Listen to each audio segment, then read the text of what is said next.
We're really trying to think about the social biome as not only things that we receive from it, but things that we put into it. And the metaphor that I think works is this idea of gardening, day after day. Small acts of weeding, watering, making sure it gets nourished, and sunlight allows it to grow. We talk about interactions with strangers, small talk, basically trying to diversify the number of people we talk to. Little things we offer other people often are as impactful, if not more so, than the things we receive ourselves. We already know what helps. Connection is the cure. It's our deep and meaningful relationships that give us hope and healing. Welcome to This Helps. I'm Marlon Morgan. Join us as we practice authentic and vulnerable conversations that inspire us to go deeper with the people in our own lives. Hi everyone, producer Andrea here. On today's episode, Marlon and I are joined by Drs. Jeffrey Hall and Andy Merolla. They're communication scholars and co-authors of The Social Biome. In their book, they explore the ways our daily interactions, like small talk, casual check-ins, deep conversation, shape not only our relationships, but our mental and physical health. Together, they introduce the idea of the social biome, the ecosystem of connections that keep us healthy. We talk about social calories, why small talk matters, the nuance of social media, and how even one close relationship can make a huge difference for our well-being.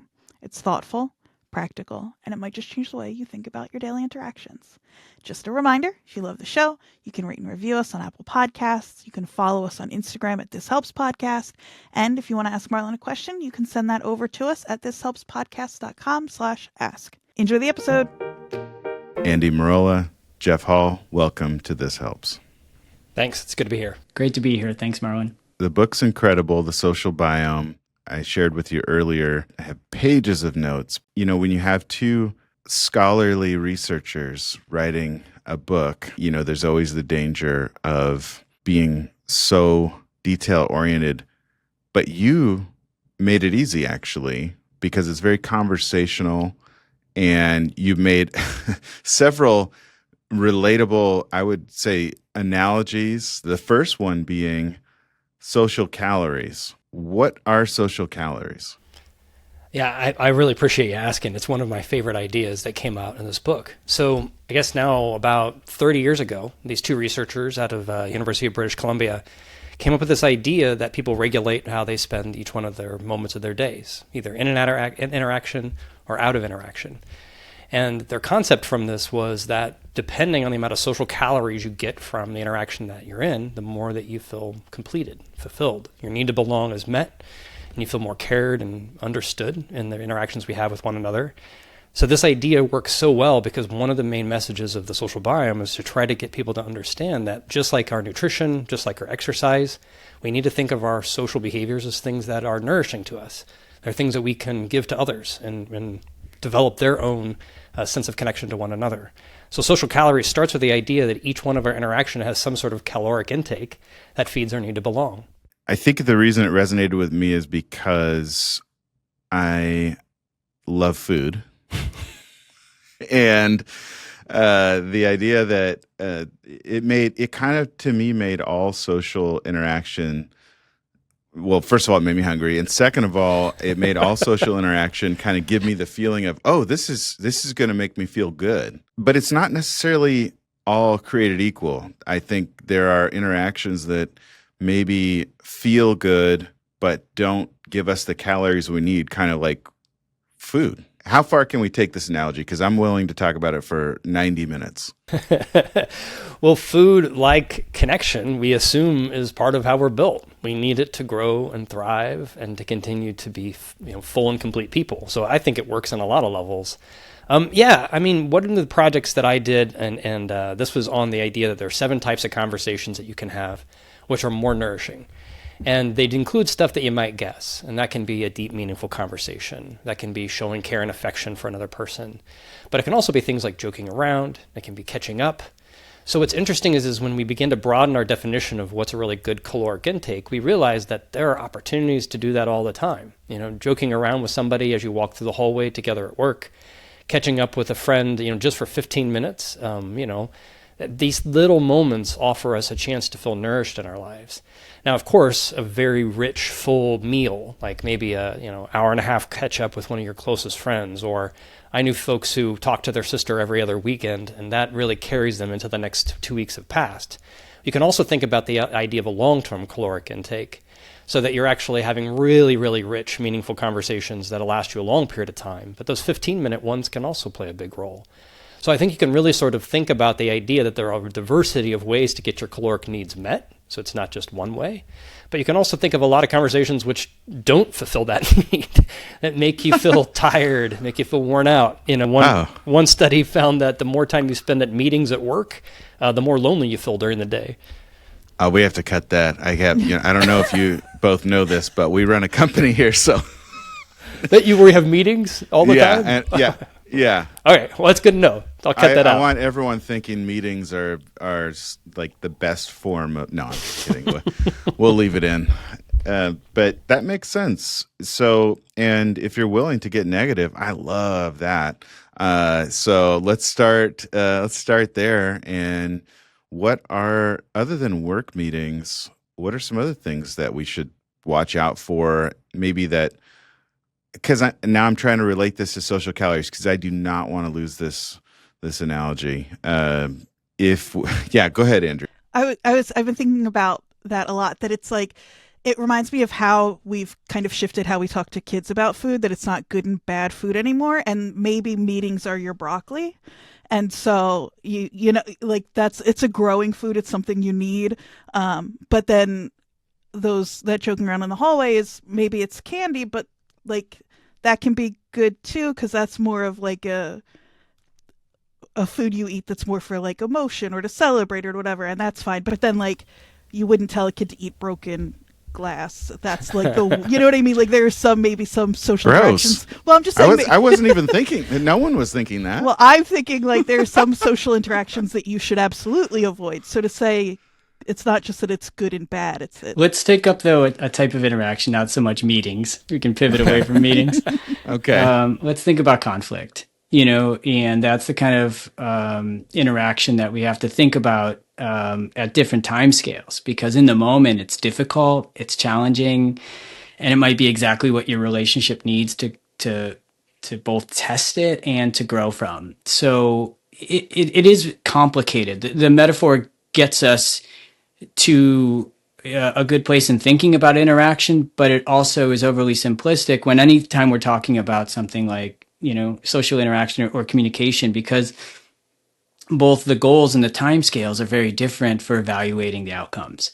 And so like whether it's a work meeting or a conflict, on one level it's challenging and tiring, but it's going to lead to very good outcomes over time, whereas maybe if we avoided it, we lose that we gain that short-term benefit of not having to deal with it. But as you know, the longer you put off some difficult conversations, the worse things can get for you relationally. So it's really interesting to think about interactions as healthy or not, but at different timescales and different outcomes and different goals.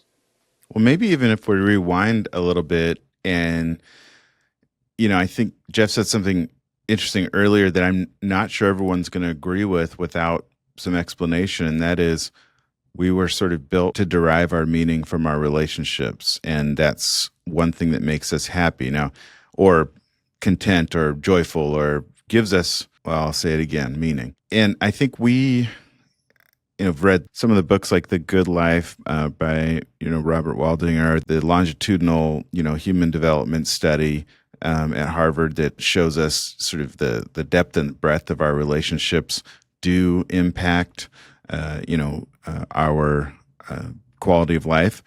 But if you had to just explain to someone on the street who said, let's do this, let's put you in the seat of a guidance counselor where I used to be, with a teenager, maybe he is in 10th grade, and he says, hey, that sounds great, but it's not for me. I get everything I need from Xbox Live playing Halo. Well, everything he needs. So we would just kind of explore, like, what is your conceptualization of your needs? And if from one vantage point, if it's, entertainment and a feeling of mastery and a feeling of engagement, all those things are going to be met. But over time, the other things you need, which is support and connection and, a sense of safety when things aren't going so well, you have people around you, those things are going to suffer. And one of the things that we emphasized a lot, both in our teaching and in our writing is the idea of interdependence. And, when we think about these things at scale and across people, any one person's choice seems like it maybe is inconsequential. But if you think about it at scale, if we all kind of have this inward turn towards and a really scaled down set of needs, then it's kind of a collective loss. It's a collective loss of connection. So when you move beyond the individual level to a community level, you start to see that these choices accumulate. So, that's a hard thing for a young person to conceptualize, but I do think it's the kind of thing, and maybe you saw this in your work, that it's one of those hard-earned bits of wisdom you get as you get older. Yeah, I think in that situation, there wasn't anything I could say at the moment that would convince, if I had just met that student, for example, there's nothing I could say necessarily that could convince him that energy drinks, pizza, Halo, and whatever else distracting or dopamine rich, low effort things that he's doing, and then also coming in with complaints of like, I also feel angry all the time or sad. How those two are related, but in some ways, the medium was the message. So, and we do have a lot of people who listen who are in the helping profession or in mental health, and the consistency of being there and asking questions about someone, having them be able to share openly. And you talk a lot about creating, safe holding environment, for social interaction to take place as well, almost like fertile ground. And I think I would have loved to have one conversation and have him go meet some people at lunch, but it almost was like you had to be a guide and a friend, for consistently for quite a while before that realization would take place. I think, one of the things that you said there that I really appreciate too is that we're really trying to think about the social biome as not only things that we receive from it, but things that we put into it. And we really try to think, and the metaphor that I think works is this idea of gardening, day after day, small acts of weeding, watering, making sure it gets nourished and sunlight allows it to grow. And we think of the, strategies we put in the last chapter where we talk about interactions with strangers, small talk, basically trying to diversify the number of people we talk to. Little things we offer other people often are as impactful, if not more so, than the things we receive ourselves.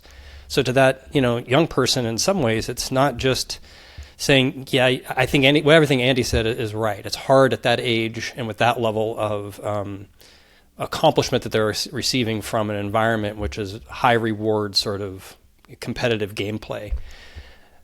But if you also are like, are there people for whom that you can also show care to? Are there people you can reach out to and check in on? Because a lot of times in groups of gamers together, they also talk about their real life. They talk about the struggles they're going through. I've heard of groups of gaming people who are very isolated in other ways, but are talking to each other about divorce, talking about their disabilities, talking about their struggles. It's while they're playing Halo, because they have, some sort of chat feature that's going on, or, a headset. So I think that one way to think about it is, I think Andy and I's idea of small gardening in everyday environments, you don't have to totally switch your environment to find ways to invest in the people in your space. That's a great point. And we used to do a lot of talks in schools or, for parents. And often at the end, we would talk about, there's someone, Tristan Harris of Center for Humane Tech, talks about how our phones put something on the menu of life that's sweeter than real life, and that sort of a race to the bottom of the brainstem. And there's always this other option that you can choose that's not interacting. And so we would often talk about that in terms of, a lot of that is candy. It feels like it's filling you up. It was, maybe it was the social calories before we didn't even know about that study, but I think we had sort of said to parents that all interactions are not created the same, and that those interactions may be like candy, but real relationships, real meaningful connection isn't actually like health food. It's not going to the store and buying something better for you. It's gardening. It's becoming a farmer. And I think it is kind of hard to, at this point, it's getting harder. We talked to people like Anna Lemke, who wrote Dopamine Nation, with so many of these other options. It's harder to convince people to go out there and garden each day and weed. Like, just you saying that was like, I don't know, man, I don't think so. Not today. Is there a better way we could maybe trick people into small talk that would make them feel better?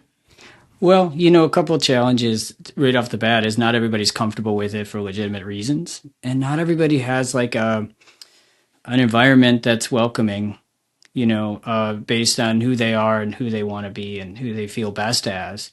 And so one of the real challenges of all of this is there's no way you can say to someone, if you just do X, Y, and Z, if you just go out and do this when you interact with somebody or this when you meet a new friend, you're going to feel better, because unfortunately, relationships are kind of, they're a process, and sometimes they work and sometimes they don't. And so that's one of the real hard things. And second, not everybody has people around them even available to talk to, right? So then, you start thinking about, well, who's the responsibility on?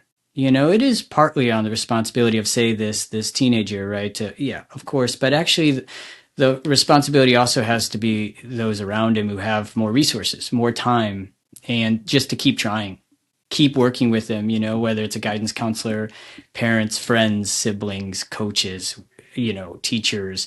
We have this concept that we borrowed from a research of technology, Clay Shirky, who used to write about the cognitive surplus. We've got all this extra time on our hands. How are we using it? And we thought, well, some people have a connective surplus. They have more time on their hands. They have more resources, and they can, give that to other people. And I think so, even if certain folks don't have the energy or time or confidence or, due to a variety of other factors, they can't go out and find the people they need. Who's out there looking out for them, to try to help them and be guides for how to maybe do this, how to try to be connected and fail. I want to read a note that I took that has something to do with that, because I talked about the importance of at least one close relationship. It says some social interaction and at least one close relationship partner appear to be the bare minimum requirements for us to get our need to belong met. Is that good news? Well, I'll tell you the studies that come from this. This is what's extraordinary. The difference between nobody and one person is massive, right? So you're talking about outcomes related to longevity, outcomes related to happiness, outcomes related to well-being. The difference between 0 and 1 is big. So it's great news in the sense of we can make a big difference in one person's life by being able to have them a caring other. My mom used to call him when I was growing up an enlightened witness, someone who is willing to see your life and make it meaningful to them. That's cool. Yeah. We need to put that. I didn't see that in the book, but is your mom okay with us? Yeah, I'm sure she that? is. Actually, my mom listens to all my stuff and is mad when I don't mention her. Hey, same. Actually, I was already trying to think of ways to work my mom into the conversation. Like when you said the social, surplus, I was like, I have somebody who has a little more time on their hands who wants to talk to me than I have, even though I love her. She's incredible. But, yeah. So we both did it. We both mentioned our incredible moms, and we can look for another opportunity in 20 minutes. Yeah. Well, I'd be remiss if I didn't also acknowledge one special listener out there. Good. That's Andy talking. So That's right. if you're his mom, you know that. So Yeah. he didn't. No, I didn't have to say it. That's right. I don't think my mom knows what a podcast is, so we're all good there. Oh man, blessing and a curse though. That's right. Yeah. But what I love about this little idea is that there's so much more to be gained by caring for one person in that sense. So another example I find incredible is looked at adolescents and moving between middle school from grade to grade. Mm-hmm. If they made one friend versus no friends in that year, their outcomes in terms of whether or not they're staying in school or whether or not they feel welcome, whether or not they're having challenges with anxiety or depression go down. So what's interesting is that there's this sort of like just one seems to be really important for getting your minimum set. And from there, you can only grow.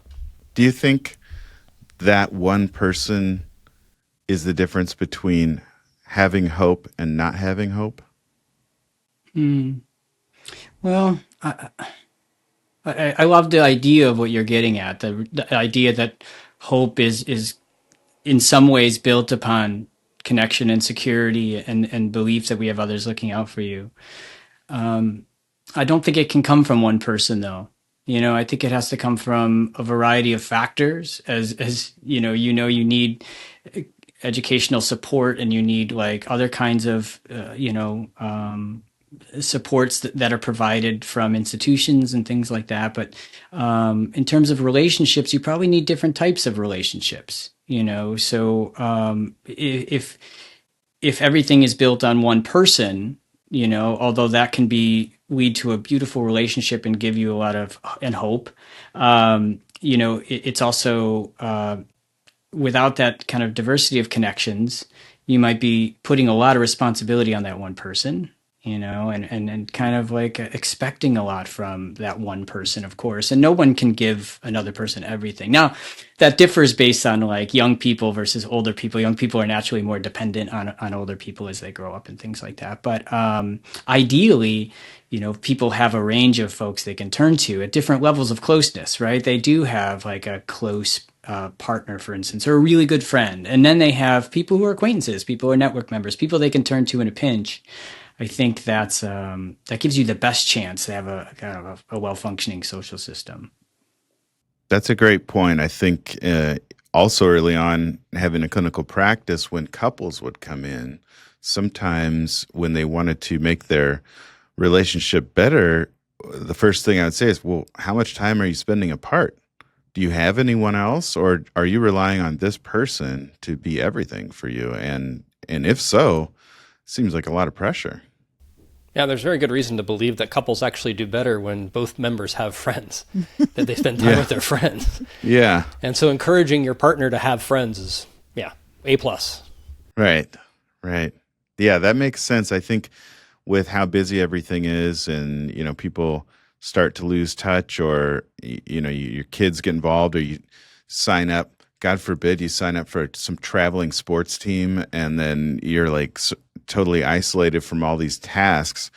How easy is it to forget in our culture? And I'm going to say individualistic, I'm going to lead the question, individualistic, capitalistic culture. How is that affecting our ability to, and I know that there's also research showing the number of people without one close friend is rising. Yeah. I think if you look at the factors that people are worried about each day, look at these large surveys, the number one usually is economic factors. I think a lot of people are working a lot, and if given the opportunity would work more. Now there's a subset of those people for whom they don't need to put in those more hours. They have sufficient financial safety net and everything that they don't need to, and they're doing it because it makes them feel good or it's a key to their identity. But there's a whole lot of folks who are working more and more and more to kind of make ends meet, right? And the more your work life is kind of requiring of you, and if the less time you have available for friends and family and making new relationships, all the things we've been talking about. So it's any system, I think, in which people don't have time to themselves to make the choices they would prefer to make, relationally or otherwise, that's going that's going to make it difficult, right? And I think that might be linked to what you're saying of like when we're putting all this on one person, people would probably prefer not to do that, but maybe they feel like that's the kind of social biome that they find themselves in because it's not of their choice, right? And that's the thing is so important to always consider is you kind of are furnished these people and you're furnished these opportunities and you don't, and it can be difficult to change them, to just invite more people or to make new connections. And the more work is putting pressure on you, the more that can be constraining. Well, I'm trying to rage against the machine, Andy, and you're being so graceful and smart about it that I feel totally neutralized. Jeff, do you have anything you can think we can blame on billionaires? Or? Yeah, I think we need some rage bait. We need I Yeah. had a whole bunch of rage bait right here. Yeah. I'm upset. Yeah. I was going to add two things that I think are important in cross-national surveys that look at what countries do better. One thing that's really clear is individualistic countries are more likely to experience loneliness and more likely to experience isolation. And what's interesting about those kind of surveys is that this is, a worldwide sort of phenomena. And I've heard it called the United States were in an age of incredible amounts of hyper-individualism. In the book, we talk about it in terms of the age of interiority. We're focused on ourselves. There's a whole chapter on it. So that'd be great maybe to take a look at explaining that now.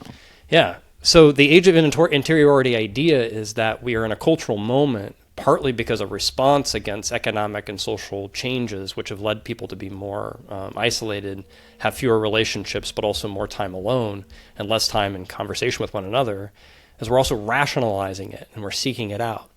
So an example I like to give is that my daughter likes to shop at this place that's called Attic Salt in Kansas City, and it has a lot of cool stuff in there and it has a whole sock collection. My daughter's really into socks.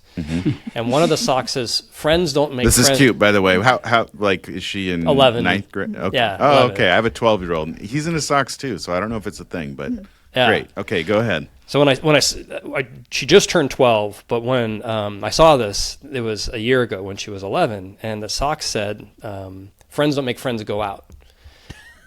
Oh man! And I'm like, Oof. wow, like that is a pretty early message to tell She kids. reading the Atlantic or like? Don't make friends or don't make them leave the house. Like don't make them actually socialize.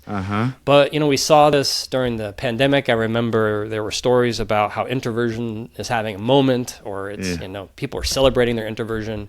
And so there are all these sort of historical sort of signifiers that said we are reacting against the sense of isolation by embracing isolation. So one way to think about it is that there are socioeconomic factors that are making it harder to spend time together, and work is, by the way, the number one negative correlation with time spent being social, meaning more time at work, less time being social in these national time use surveys. But you add that to the fact that we are like, good for you for being alone. Friends don't make friends go out and spend time with each other. Yeah, there was that article. It was Derek Thompson, actually in the Atlantic, which I'm sure your daughter reads at this point. She sounds very wise. And he talked about going into a restaurant and being the only one in there, and everything else was like DoorDash coming in and people delivering the food, and it felt very lonely, and like interiority was having a moment. Did you all check that out? We did see that. Yeah, we looked at some of the same time use surveys in our work, and so we were somewhat familiar with those findings. But he did a brilliant job of bringing that all together and making it really powerful set of arguments. Yeah. Well, that's actually why I was so excited to have you guys on, is to talk about someone else's work. So thanks for doing that. During and after the pandemic, there were a lot of questions. Often I get the opportunity to go to some of the larger companies in the world and talk about wellness, employee wellness, mental health, finding meaning in your work, those types of things. But almost always the people in charge will ask me, and I don't really know the answer, but you do talk about it in the book. They'll ask, what really is, how important is being in person with your team to work? How effective overall. And obviously, we can't oversimplify it. There's so many variables, but so many times I'll hear people say, especially as someone who runs a company, I'll hear, "I'm better working at home. I do more. I get more done." For me as a person, hard to believe, just because that's not something I could do because of the distractions available to me, including my kitchen. But I think if I hear that, but I also think of the studies where you talk about, like, people don't think things are going to make them feel better than it actually does. And a number of people that I did really ask, "Hey, can you please come in? I think we need you to be there." They did end up saying it. They were glad they did. They don't like driving to work. They hate commuting. I've already obviously given a leading question, but I do want to actually know the truth. So I wrote on this a little bit in relation to the pandemic, but also in relation to workplace settings. And there's a couple things that have seemed to have come out in the literature thinking about it. Number one, it seems to be the case that people who are working completely remotely are often reporting higher levels of loneliness, feel more disconnected, are left out of problem-solving solution meetings. They're just not included in as much things. There's also a loss of mentoring that happens as a consequence of working remotely. But hybrid seems to be almost as good as a full work week. So if people are coming in several days a week is better than not at all, but the gains past that aren't so clear. So I can say that seems to be the case in terms of productivity or value to the organization.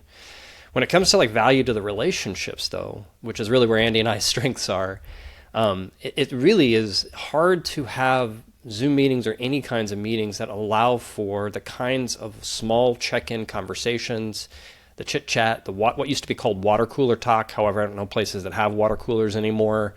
Like, the chances for dignity and reflecting value. There also. You go. Right. But just also the kind of other silly things like, what did you watch over the weekend, or what did your kids up to at the new baseball game, or how did they do at that thing you went to?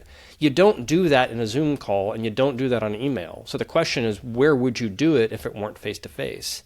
And so one of the things that I make a strong point about is the face-to-face quality helps, partly because that face-to-face, and lots of studies suggest a lot more connection than otherwise, but also because the types of communication you engage in are just different. You're not so efficient, you're much more person-oriented, you're much more socially oriented. But the last one that I'd add, which I think is relevant to this, is that it appears that one of the reasons that it works is because that face-to-face obliges other people to be responsive to you in more friendly and kind ways. There was a great study done at a tech company this was somebody at the Federal Reserve that did this analysis. And this was at a tech company where you'd think just like evaluating people's coding could be done remotely or could be done in person. When it's done in person, the people whose job it was to evaluate or to mentor spent more time, were more careful at constructing their criticisms, were more supportive. And you know who gained the most? Younger employees and younger employees from marginalized groups, women, minority groups, because that they were more likely to be given that extra attention when it was face-to-face than it was done remotely. So if you think about it, that's a social cost in the sense that the mentor has to spend more time and energy, but that cost is being transferred within the organization in a very positive way. And I think that's very consistent with Andy and I's message. All social behavior has some costs.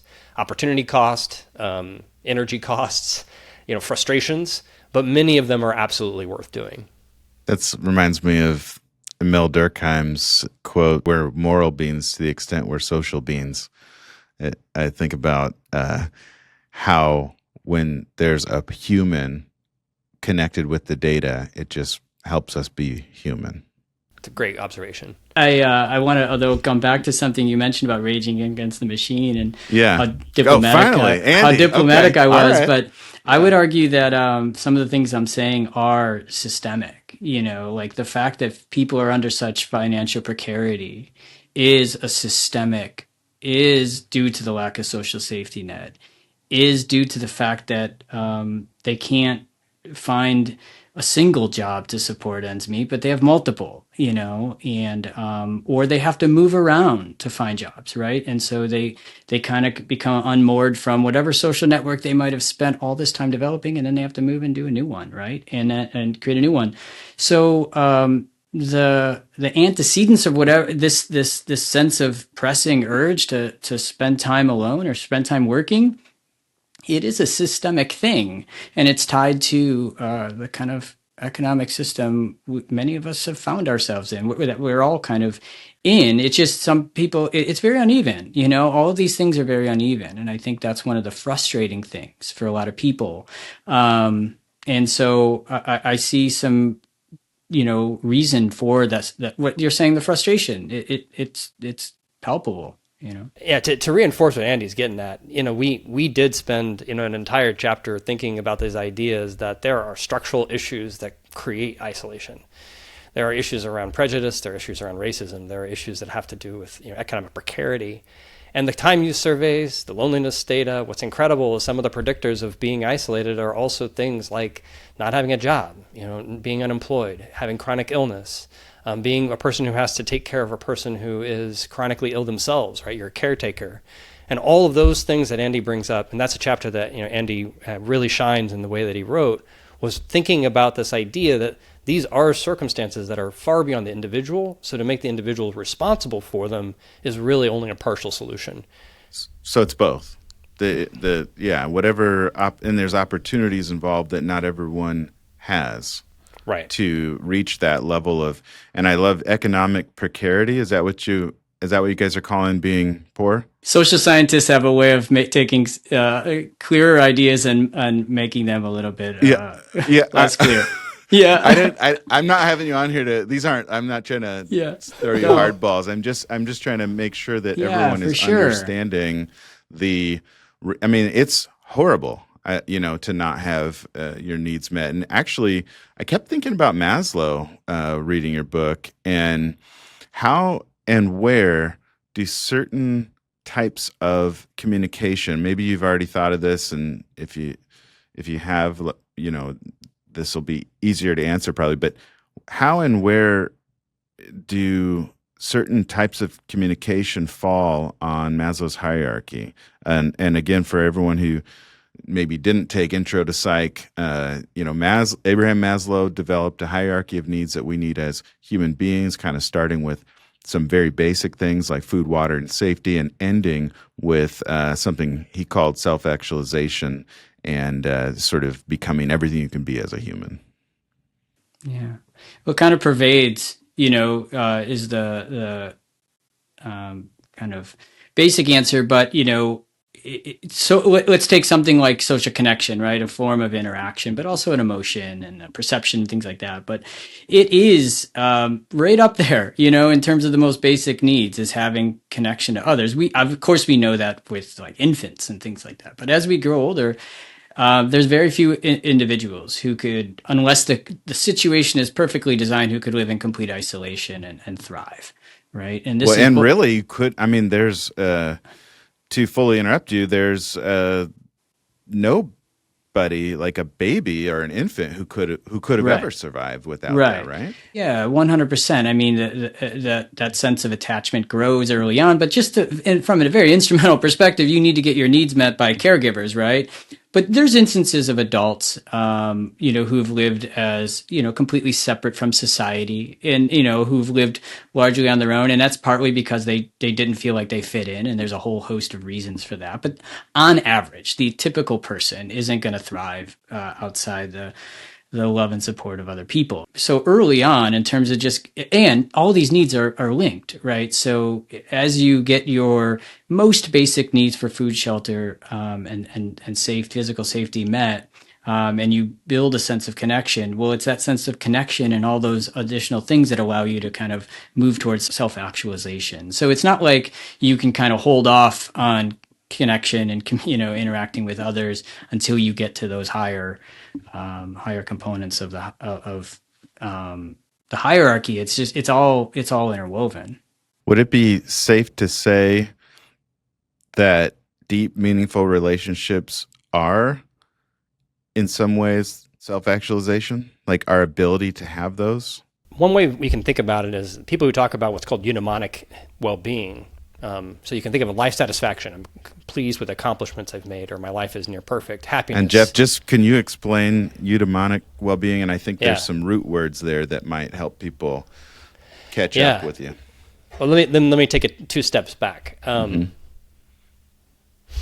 of the approaches about what makes a good life is the idea of connection. meaningful connection with one another is one component of the good life when it's defined by religions, Eastern, Western, ancient, and modern. And that good life has arrived only through the process of having deep, meaningful connection with one another. So in some ways, defining self-actualization for some philosophies, for some ways of approaching the world is connection. Connection is what it means to be self-actualized, because we're only realizing ourselves through the understanding of one another. Now, that's not Maslow's words per se, but it is definitely one of the things people put up there as one of their top goals that they want to accomplish in their lives, or the things that they want to become richer about, or things they reflect on their deathbed. So I think that there's lots of really good evidence that although I don't think you can say the good life is only composed of social connection. I would certainly say from writing the book, it's a big, big part of it. What do you mean deathbed? Let's talk more about those regrets. Yeah, well, people often talk about, I wish that I had spent more time with my family. I wish that I had a better sense of humor about myself. I wish that I had been able to make those friendships really last. I wish that I had not harmed the person or hurt the people that I've hurt in my life. The kind of regrets that people have are almost always social. And again, this is not trying to say that there aren't other, things that people need in their lives, obviously. It's more along the lines is that people reflect in the bigger picture, and that's what self-actualization means. What's really important. It's people.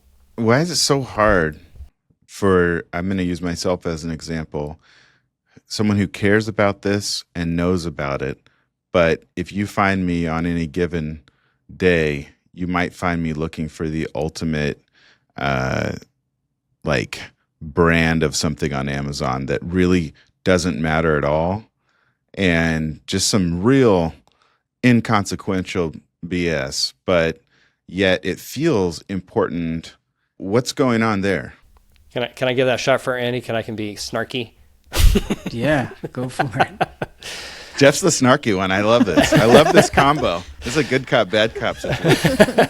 That's actually some truth to that. Yeah. My snarky answer is that it's because other people are hard and often they suck. Finally. I feel like I did not think you were going to answer that in a way that satisfied me, but you did. I genuinely believe that people suck, and it's actually one of the most important things we can do in our lives is to invest in others. It's simultaneous. It's not either or, it's both and. Okay, but what about when you see like a bumper sticker that just says life is good? What do you what's the feeling you have? And if you don't want to answer, Jeff, I'd love to hear producer Andrea's take on this. Does she have a bumper sticker that says life is good? I wouldn't imagine she does.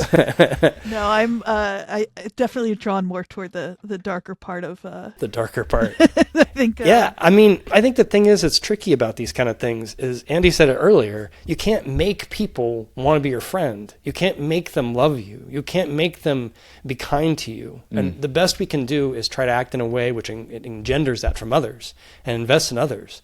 So if a person's like, well, if I can get this, $80 brand of coffee and I drink it every day and this coffee is going to give me the flavor sensation, the caffeine I really want, or I can go try to reach out to my brother who I don't get along with. You're going to choose the coffee 10 times out of 10, even though the brother conversation cost you nothing and the coffee came with a subscription that you really shouldn't get. So I think it's really tricky is this hedonic pleasure part of us. Lots of philosophies talk about how hard it is to get away with that. But it's also because when we confront others that we want to be accepted by or being seen by, we can't make them do that. So we're going to choose the easier path. And that comes back to shopping or scrolling or looking for the next fix. But even when we know those things don't really help, and then I think almost everyone knows that an endless scroll or a day spent doing that is going to make you feel horrible. But at least at least you didn't pull weeds in the relational garden. I mean, is that what we're thinking? Yeah. Well, it's a lot less uncertainty. As Jeff said, interacting with other people, going out, putting yourself out there doesn't always end well. And it ends in heartbreak sometimes, and it ends in disappointment. It ends in rumination at the end of a night. And some of those, you go out with friends, it's supposed to be super fun. And then you get home and you're like, oh, you're thinking about what you said and did it go well? And did you have fun? And then you can easily find yourself starting to say, it's just not worth all this work. right? And then when you're scrolling, there's a sense of control there. I have a goal. I'm going to find this great thing. And I have a clear indicator of whether it's successful. Relationships don't really give you that, and even when they're going well, they can be painful. Right. It's actually quite difficult to compare sometimes why am I scrolling versus connecting with other people, because you can't just like carve out one, replace it with the other and be like, you're going to feel a lot better. You're going to feel a lot of things. You know what I mean? And it's only at the time horizon you can start to look back, sometimes, unfortunately, many, many years back, that you start to see, oh, that disappointment, that heartbreak, or that effort. That was the good stuff, or that was the necessary stuff to get me to those other moments. And it doesn't matter how much you know that this stuff is true. It doesn't always get us to where we need to be. I mean, we'll tell you that 100% ourselves. Like, we know all the things that the research we read. There's 400 or 500 citations in that book. It's not like we've got it all figured out because of reading that, right? And so I want to talk to you about that, Andy, because I was loving the book, was so excited to keep going, and then like 3/4 of the way through, the book was over and it was all citations. I was pissed. I was like, I thought I was like in the backyard, just like, because towards the end of the book, I mean, it gets real hopeful and helpful and just like stuff that everyone needs to know, or that it was helpful, even if it's a reminder for some people. And then I was like, hey, what? I kept going back and forth, but it was so extreme that I actually read a lot of the citations. I don't want to, hopefully this is not offensive, because it is a compliment. So anyway, the fact that you got to the end of the book actually warms our heart, because that's great. It's incredible. But there was we had this desire, and I think it just comes from what we do for a living, that we try to not make it just our opinion, and that was really important to us. We didn't want to write a book that was just two random guys' opinion on the social world, because it is not that. It is well researched. So we wanted to try to base the things on the research and then write it in a way that was more accessible for hopefully people both interested in the research and not. It's kind of extraordinary how well balanced this book is in that way. Thank you. It is so, I'm just going to say what you said again, but so well researched, but also it's such an easy, I think it's, thank you. To comment on that. Well, thank you. That's so kind of both of you to say, but I guess, we could have added a couple more chapters, it sounds like. Give him his money. You did. Yeah, they're just all citations. Yeah. Our joke is that we would like to actually sell more copies of the book than citations. That's we're looking 450. We feel like we're success right there. Well, hopefully we can help. I don't know, maybe in a year from now, and everyone's like, oh, I gotta listen to that podcast, and they go back, and that's what we'll attribute it to if it does happen. Yeah, I want to just. You'll get credit there, Marlon. Thank you. I both loved and hated that. It was so accurate as to what I wanted in that situation, and so funny. And then I had to deal with it. But thank you. I think we talk a lot. It feels like we want to blame social media so often for loneliness, and something that you two are so quick to point out, and not just in the book, but at kind of every interview I read or I've listened to, whatever, is that we were lonely before social media, and if we didn't have social media, we'd probably still be lonely, maybe in a different way. And I just wanted to, while we're talking about social media, kind of put a little pin in that, because I do think it is important that we can't just say that's the problem and the cure is to kind of get off of our phones more, right? And I really appreciate how kind of thoughtful and nuanced you are about that as well, because I think it's easy to be a little dismissive there. And, Jeff has done a lot of work on this, but I'll just say, not all phone use is created equal, just like you were talking about not all social interactions is created equal. I mean, how many of us keep in touch with people through FaceTime? It just would not be possible to have that relationship in our life without it. And how many times are we on our phone buying something for our kid because they really need it? Like it's not just endless scrolling, just phone use or social media use. It's nuanced. And there's a host of reasons to be worried about social media and what it does to people and the industries, by the way, and the companies that run it. I think there's myriad reasons to be concerned about it. But I guess one of the things what I really love about the work Jeff has done on this is that he tries to breathe in and put in a lot of complexity into this to say it's a lot more nuanced than just say get rid of this thing and it'll be fixed, or change this one thing. So yeah, it's almost like the way that technology is able to sort of hijack our nature, or even like what Tristan said, a race to the bottom of the brainstem, where we can kind of get out of our thoughts, the ones that bother us, and get into someone else's. I feel like that is what we're doing most of the time. I've been thinking about these questions a lot in relation both to the book, but also my continued work on media. And I think what's really tricky about this is I feel like we're entering into a time where the access to entertainment is so abundant and so like constant that it's very difficult to be able to have the kind of attentional control to override that and say there are better things I can do with my time. And among those things is being social. Among those things are also, of course, exercising and being in nature, and there are lots of things you can do with your time that are meaningful. But I think what's tricky is I was just thinking about this as my daughter gets into music, and I'm like, there is literally now 80 years of really good music that I could. She could spend next 6 years and never even get past like the 90s just listening to that. So what's odd is we're also overwhelmed with the possibility of constant entertainment, constant sort of to your specific taste, to your specific desire of like finding and succeeding and even, sort of like mastering some sort of genre or otherwise. And so I think what's hard about it is not just the social media part, although it often is blamed or lumped together as that. It's that all media right now is at a place where we have to override, I think, our desires to basically be entertained and to do something that's low energy. And relationships, overwhelmingly, for the reasons we've talked about, are more meaningful, make a big difference in your daily happiness, make a big difference in your deathbed happiness. Mm-hmm. Not to mention, we haven't even talked about you live longer, you live healthier if you have social relationships. And all the studies that I know of in terms of long-term media use, nothing predicts those things. There is no form of media that you can consume that ends up with these same outcomes. No? Sorry.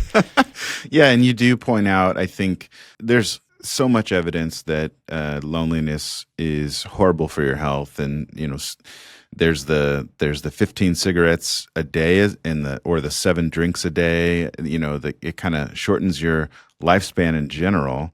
Before we get back to what I think is probably the topic of the show, you mentioned 90s music. Did you know that Andy played in a band? Did you mention Andy played in a band? Andy? I did. College. Yeah, the college years, which I guess were the tail end of the 90s. Yeah. So what kind of 90s music? Oh, it was pretty much your 90s alternative rock that you would expect. So like who were your who did you want to sound like?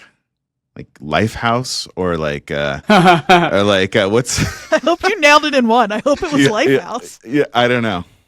Yeah, no shade on Lifehouse. I mean, but that they were a little after, I think. But okay, what about like Creed? Is that also after?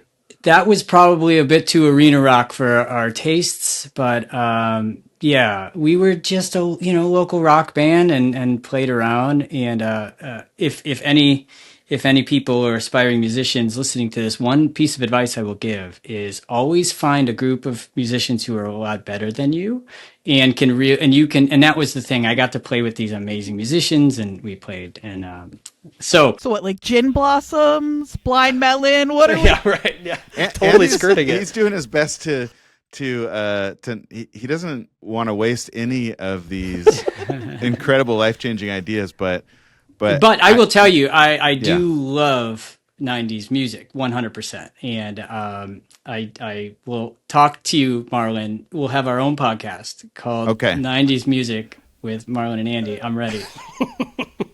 I don't know if you know this, but Andrea is a producer, which is why we call her producer Andrea. And I think that was a legitimate pitch. Did you see how excited I just got? 90s Music Podcast this is my dream podcast, obviously. The one after that is 90s Music Podcast. Right on. It's going to happen. Yeah. We've gotten fully derailed. Yeah. Well, thank you for allowing that. I just need one band. I need one band from each of you.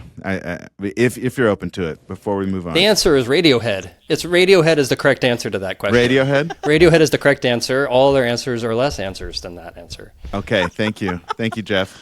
Sure. Well, you already mentioned Rage Against the Machine, so how about that? And That's a great band. Yeah. So there you go.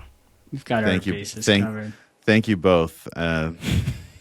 People need to know. So, Jeff, you mentioned something, and it keeps making me think of, so like mental health wise and a social biome wise relationship. And by the way, side note, you mentioned something in the book. You said, hey, people are talking about their biomes a lot, which is gross, but it also upset me because then you said cross-country flights wreak havoc on your actual gut biome. And I went on a full anxious question asking about that, and I couldn't believe it. So that's true, and I have to do that all the time. I'm going to blame everything on that. Yeah. Well, it seems to be linked to a whole lot of stuff, and I don't know if you want to dive into that metaphor a little bit, but Totally. Yeah, let's do it. One of the really cool things about that, the notion, you're talking about microbiomes, right? Yes. Because tell us what it is. I mean, if you could just help us in that chapter. I, of course, picked out the most selfish and non-helpful thing I could have to talk about, but can you both kind of save that and take us into why you chose that as a name?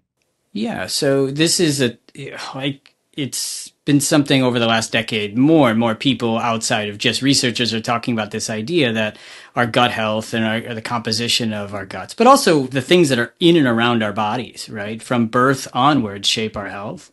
Did you at one point say we were made of bacteria? We have several pounds of bacteria. There's this debate, right, philosophically, like if they live in us always from birth to death, are they part of us, right? And I don't have the answer to that. I do know that it's a fascinating idea, and this gets at why we thought this is a fun term, is because just like people who study the microbiome, they're trying to figure out what's the right good versus bad microbes, right? And that's a simplification, but it's also the mix of them. It's not just in and of themselves. It's also the way they change over time. And the thing that is so fascinating is that we can control them to some extent, say by our diet, but they're also a part of just the environments we happen to be born into. And I think for me, that many years ago, I thought, wow, that's a lot like social interaction.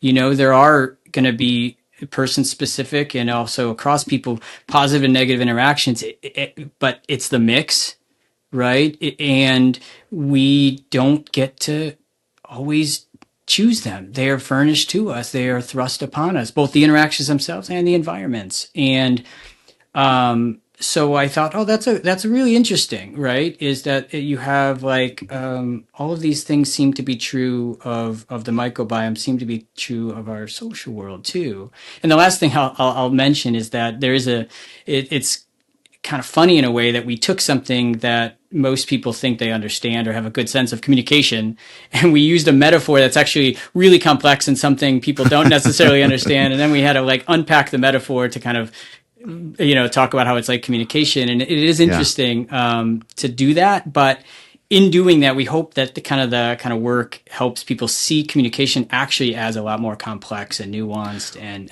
you're right, though, that we don't have our full control over it. I think we all take, or at least I have this sense of over responsibility, like I'm in total control of my interactions, and not at all. I think it feels safe to believe that, but it's really fake, and actually makes me more anxious if I don't realize and just kind of be realistic. But yeah, you saying like it's all happening interdependent on the other organisms, which could be other people, but also just the gut itself, or the situation that you're born into or that you live in, the system. It's a great. Is it a metaphor or an analogy, or is it both? I think it's both. I don't know actually. Well, you guys are smarter than me, so you have to know this. But yeah, I think it's both. We'll go with both, and then you can edit that out if. Okay. Well, let's do one where we say it's an analogy, and one where we say it's a metaphor. It's an analogy. Okay. So Jeff says it's an analogy, which turns out is completely accurate. Andy? Sure, it's a metaphor. And you know what? I was hoping you'd say that, because we all knew that, Andy, obviously. Yeah. I love getting set up for stuff like this. It pleases me deep inside my soul. I'd add one of the things too is Andy is I think being modest in the sense that when we released a paper right before the pandemic, we released this and released a little video to support this idea. And because we had done this paper, and what we did is we had tons and tons of data, and we said, what if you just sample a little part of it? What would be the patterns that matter? Like, what would be the patterns that really make people less lonely, happier, more connected? And when we created this video to talk about it, we thought about it as a sense of kind of like taking a little sample of your microbiome, so a little piece. But those little pieces are indicative of how people are part of an entire system, because that conversation didn't happen just because of you. It happened because the person you're with. The time that you spent alone, whether you felt connected, was not just because you felt connected when you were alone. It's because the past conversation you had made you feel connected enough to be alone. So sort of a much less terrifying butterfly effect.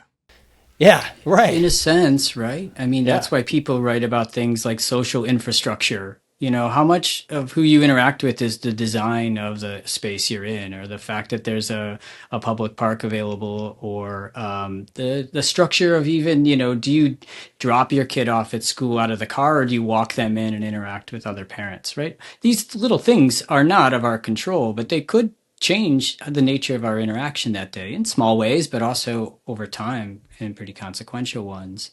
Yeah. And then in really extreme ways, if you think about how many people, I know this is a somewhat dramatic shift, but are really fearful right now.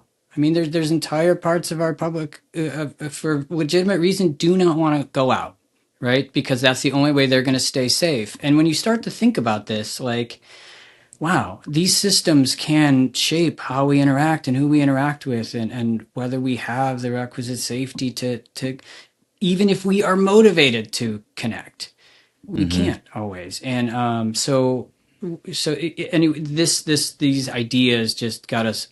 There kind of became a way to speak to these different complexities and interaction. I remember moving from a small town to go to grad school. I moved to San Diego. So in this small town, there was one high school. I think that, there's two now.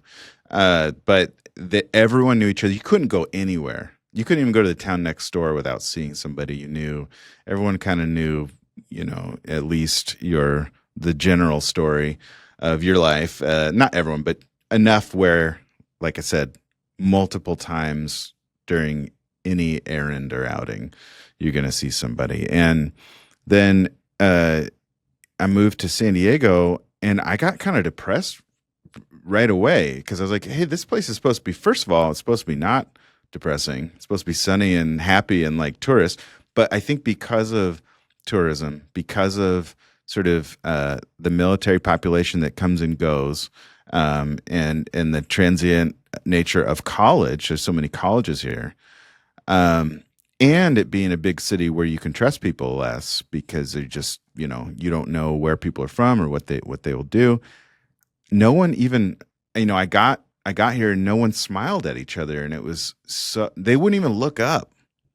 and it almost made you. I felt like a monster, a scary person, because it was like, what happened? I thought that life was much different than this. But yeah. So like, it seems to be when we're more, when there's more of us, we're less social.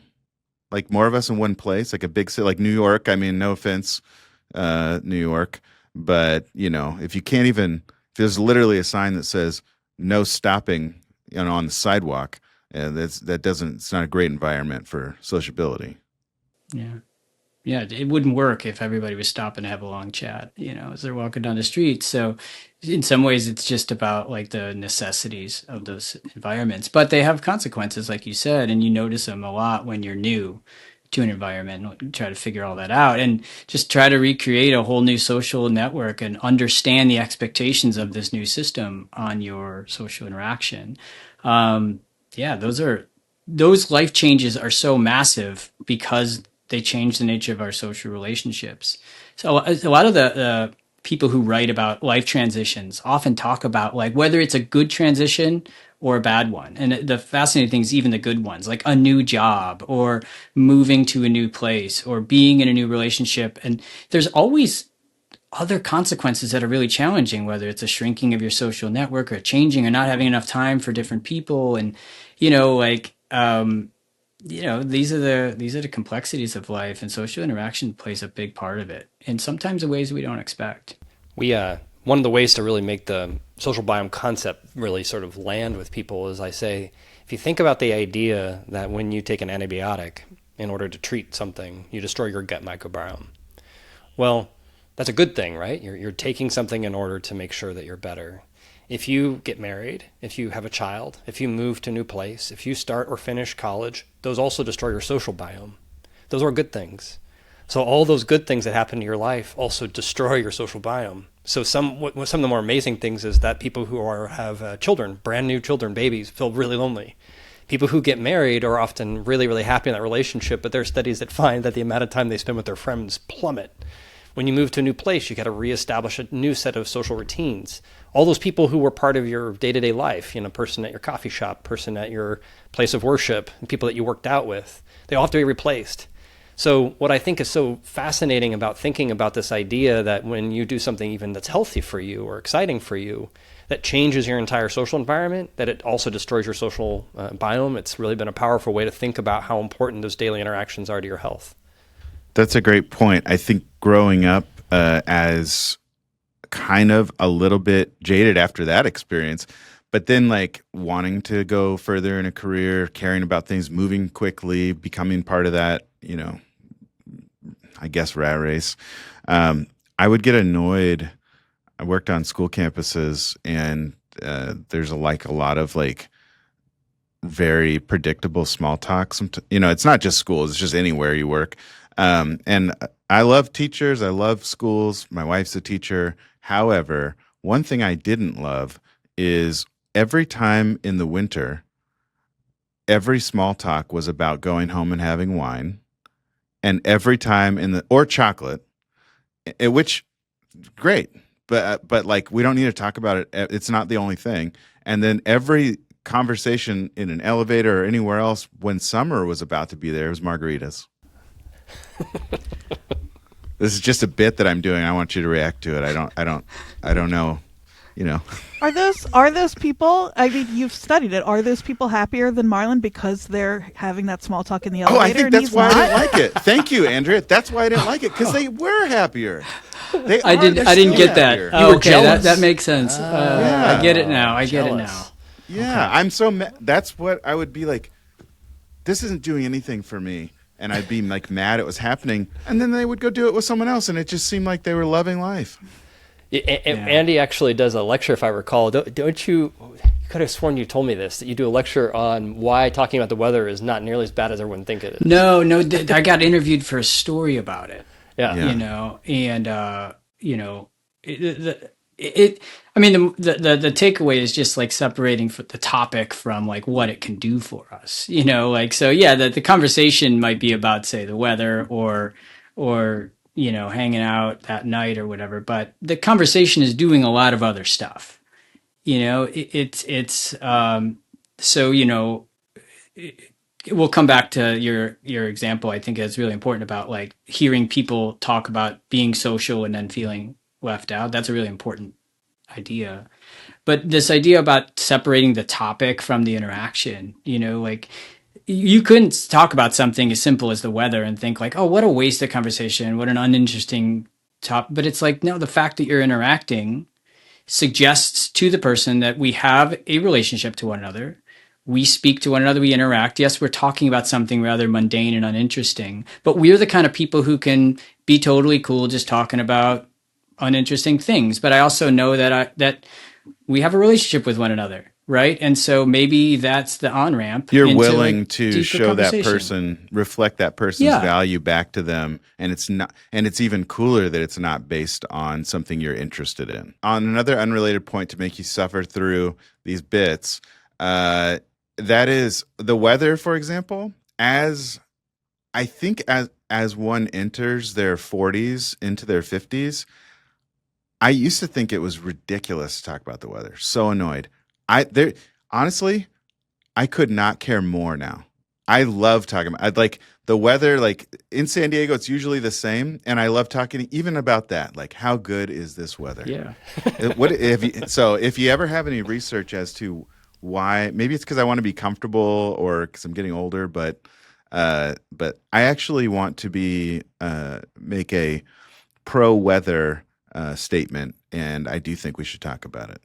But well, think about what's happening there. You're saying to someone like, how good is this weather? Aren't we fortunate to live here? What just happened? Like how great is this? Grateful. This is a shared experience, right? So in that moment, you could choose to kind of look at that and be like, how uninteresting. Can't you talk about something other than weather? Or you could say, isn't it great we have this topic that was low energy, it didn't require a lot from us. It was kind of this shared thing. It followed a script, but it's about our shared experience.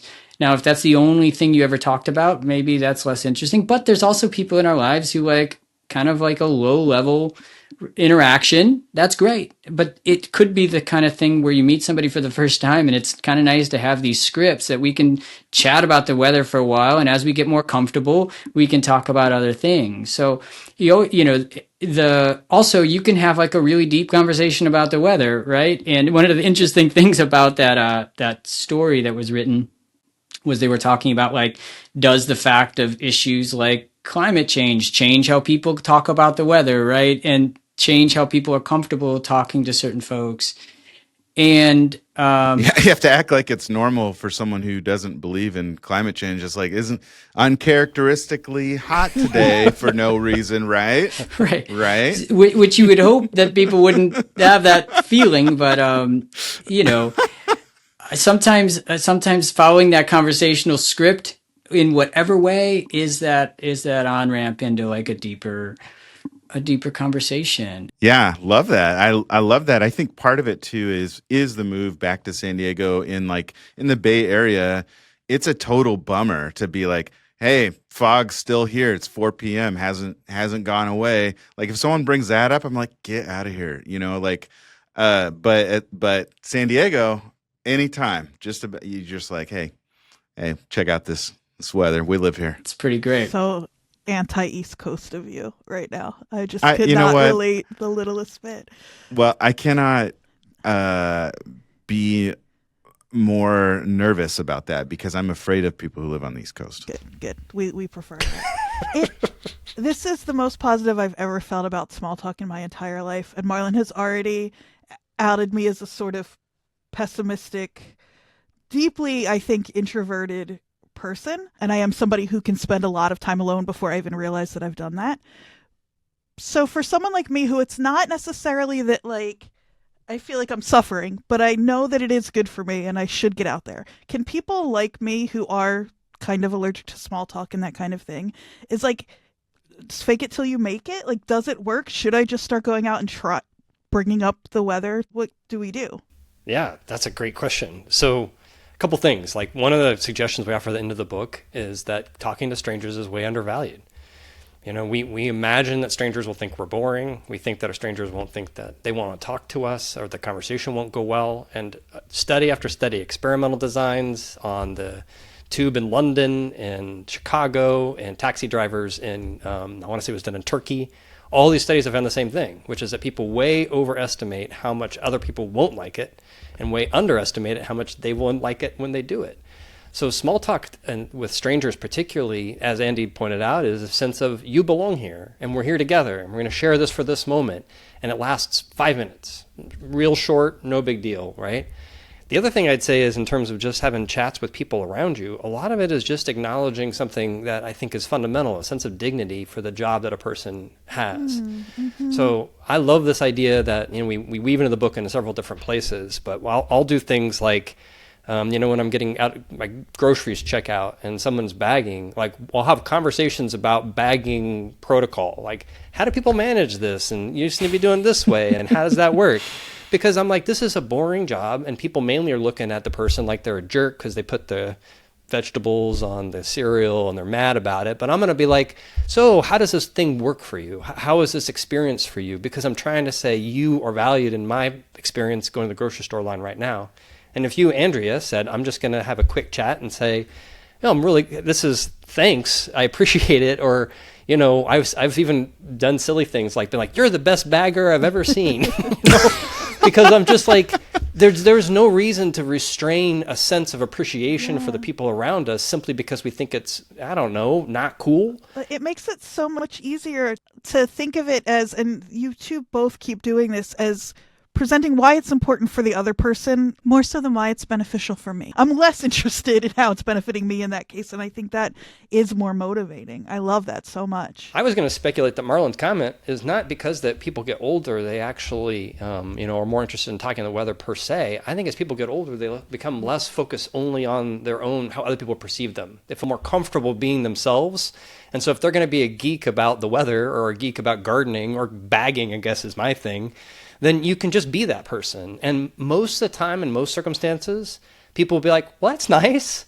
Someone noticed. Someone saw me in this space and in this time. So an opportunity to show dignity. I mean, that is just like it has to be right at the top of human experience to reflect someone's value and worth in a mundane situation.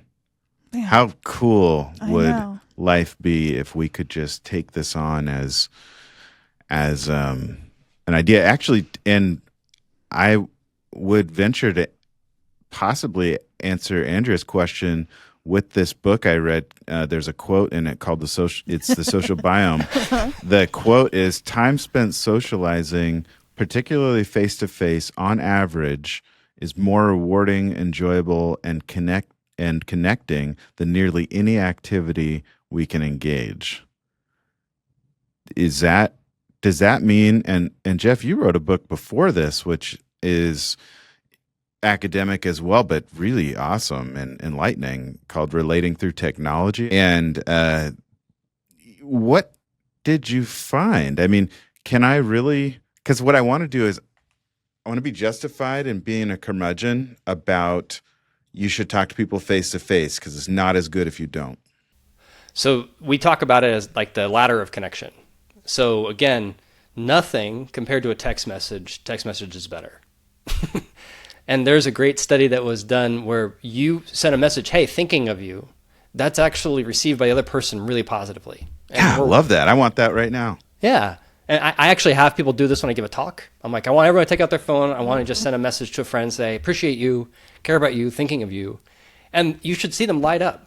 Sometimes people get tearful just sitting in the audience because I get this message that's just so sweet as I'm talking about why it's an easy thing to do. Why don't we do it? Again, same reason we don't talk to strangers. We think people won't like it. We think people will think it's intrusive. The whole question that you had about face-to-face in terms of being a curmudgeon, my main thought would be soften your stance. Dang yes, face-to-face is the. I don't think there is that much evidence that face-to-face isn't the best. There just is so much evidence. Face-to-face is better. You're going null hypothesis on it. You saw me do it, man. You saw me do it. 400 references. Well, I just want people to know. 450 references. We got to do something with that. I hope that number's right. It's even better Trust if we're me. wrong about it. Yeah. Yeah. But yeah, but I will say, like, just this last weekend, I had an hour and a half conversation with a friend who was contemplating breaking up with the person he's dating right now. And that felt like he was there with me. I had him in my ears. I had some music on. I was sitting back. I was relaxing. I was thinking of him during the whole thing. It felt like we were back in college shooting the shit, and it was a great feeling. I want to come back to this idea about like curmudgeons, because I think like there's nothing, it's a bold statement. There's nothing wrong with being a curmudgeon, right? There's nothing wrong with being like introverted and going about things in even a more reserved way. I think the really important thing is to realize that we're, always talking about kind of like within the person. We're not talking about like comparing people so much. Like, we're not saying that like, I know Jeff. Jeff is really extroverted and he feels really comfortable, as he's mentioned, talking to a lot of different people. There's other people that just isn't the case, right? It's not comfortable for a variety of reasons, whether it's personality or neurodivergence or any other number of factors. The point is not that, oh, well, Jeff is who that person should aspire to be like. It's saying, even for that person who is a bit more reserved and doesn't find this as enjoyable, it's saying when an opportunity presents itself that you might try it, it's worth trying. It's worth maybe making these small changes to see if some improvements can be made. It's not about saying, you know what, next time I'm at the grocery store, I'm going to strike up this long conversation with the clerk, because you don't want, because it's like if someone hears Jeff saying to a different bagger that they're also the best bagger, that's true. I think it'll have the opposite. You better go to some different grocery stores because they're going to get good on thing you. I do.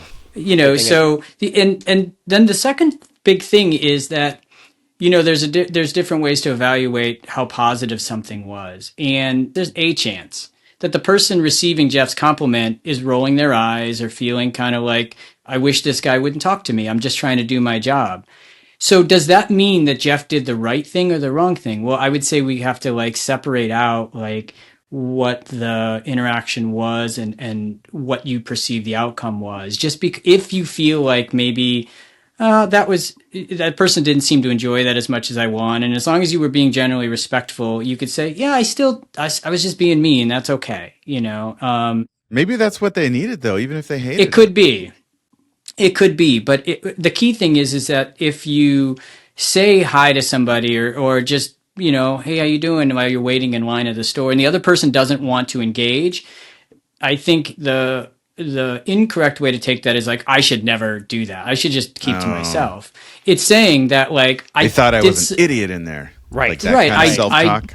I did something that was probably a cool thing to do, and it didn't end well, or it didn't go as well as I wanted to. So I just wanted to mention we can separate out like whether you're doing something that's positive versus whether you got the outcome you ultimately wanted, because you can't, as we've mentioned several times, you don't get to decide how people respond to your interaction. I think if it's respectful, like you said, and our motivation is I want to show dignity to another human being and reflect their value, I think I would encourage people in the same way you are that there isn't a wrong way to do that. There may be ways that aren't as helpful, and there may be ways that feel like they cross a boundary. But if it's something basic and loving, I mean, come on. Yeah, I think people have a pretty good detector for authenticity and for dignity. There's this researcher. She writes in the area of nursing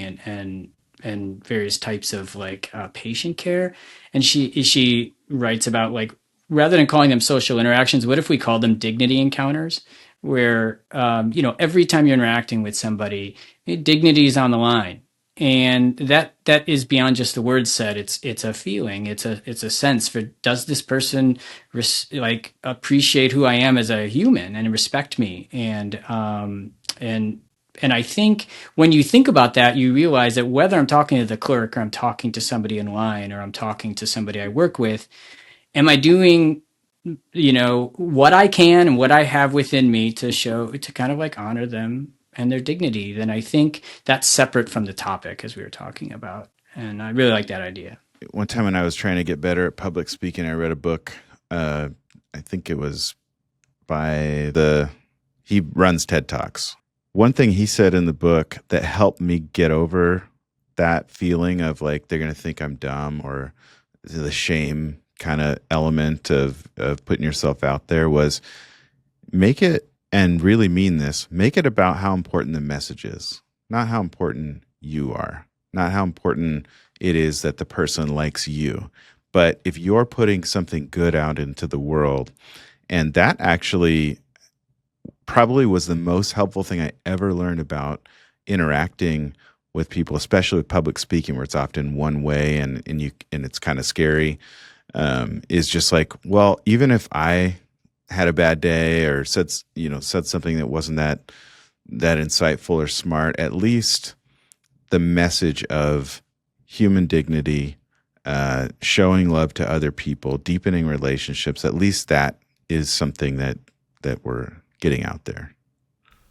Yeah, 100%, man. I mean, that's what I think a lot of people feel like is just missing from their life. They feel like, and it's not just their life, they feel like that's missing from their communities and all the way up to like the highest people of authority. And they just don't feel like that concern for dignity is primary.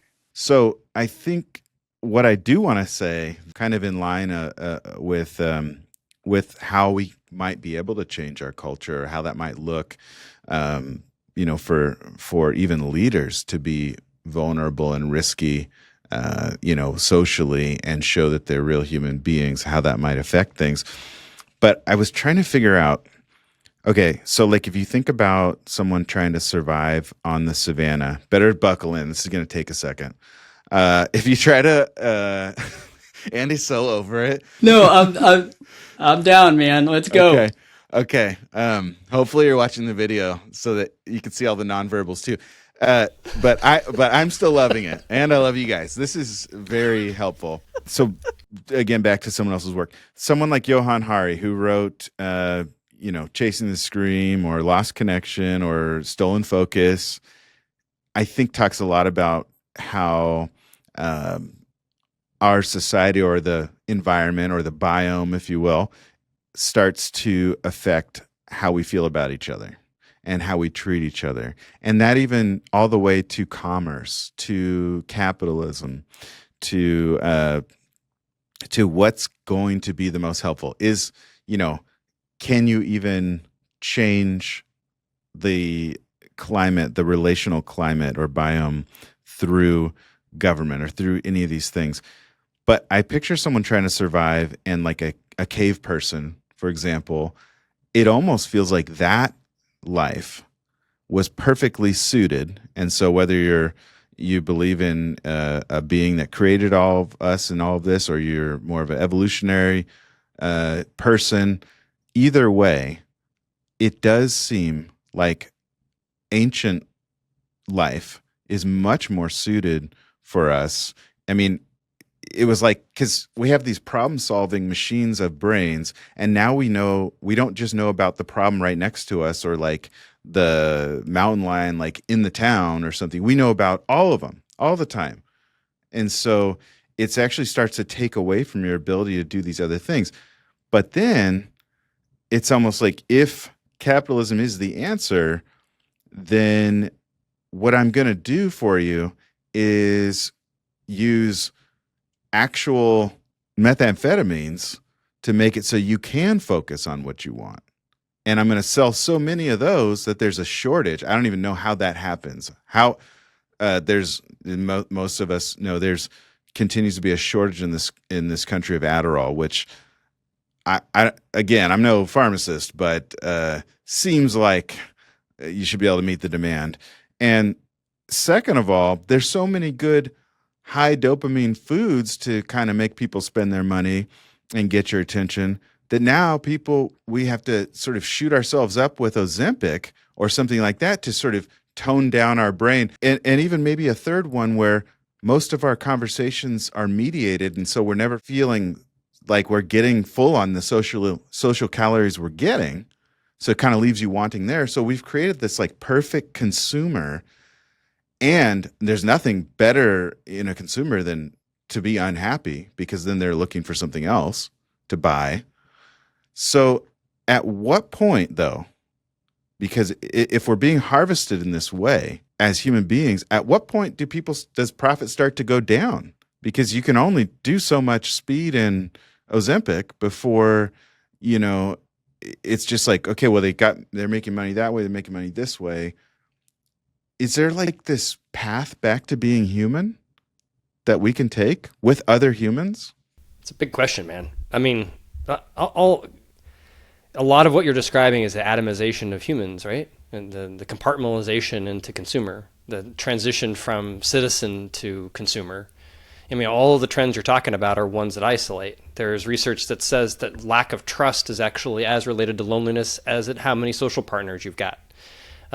There's depression that's strongly related to loneliness, right? So these are not loneliness, or as a feeling, it has multifaceted, and it comes from a lot of different things.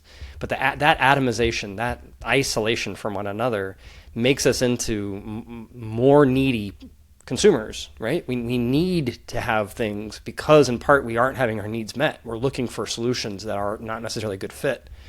And Andy and I operate from frameworks that suggest that when people don't have their needs met, the actions they take aren't necessarily going to get their needs met, but they're going to be trying to get it met. They're going to be working towards that. So what I tell myself is, and the way I think about this, and I don't want to speak for Andy on this, but in the way I see it is that I can't change a lot of things I wish were different about this world. I can't change a lot of the harm and the hurt I see in this world. And you're right, I see it all the time. I used to read the news religiously, and I have to read it a little bit less these days because I just can't cope with the amount of information. But I can change how I treat the people in my space. I can change how I treat my graduate students. I can change how I talk to my undergraduate students. I can change who I say hi to on campus. I can change how I treat my kids.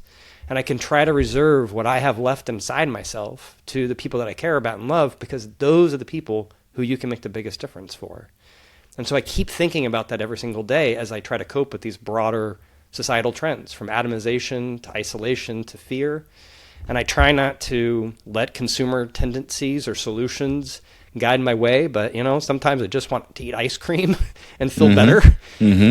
Sometimes I just want to get a great burger and pretend that these things don't exist. But the truth is that at some point, the most rewarding thing I can do is to try to engage the world in which that I live in the ways that I know matter, based on social connection. And that's my best answer. So even though you can't change society, you can focus on your own biome, if you will, and sort of tend to those relationships. And the shortest path back to, I don't want to put words in your mouth, but is that the shortest path back to being human from consumer? I think there are lots of trends on the ground that I see about people returning to an analog way of thinking. I see young people deciding not to have smartphones and choosing to have flip phones. I see people picking up books and reading them like they're a paper, and that's not just a pitch for my own book, but just a feeling that people want something tangible. As a music lover, people buy vinyl, people go to concerts. I was at a concert where people were the feeling of being there felt religious, like a sense of communion and touch. I see elements of analog culture everywhere. I don't know that it will reach a critical mass to push back. But for me, personally, I feel like the kind of changes that I can make in my life are the ones that really are going to last.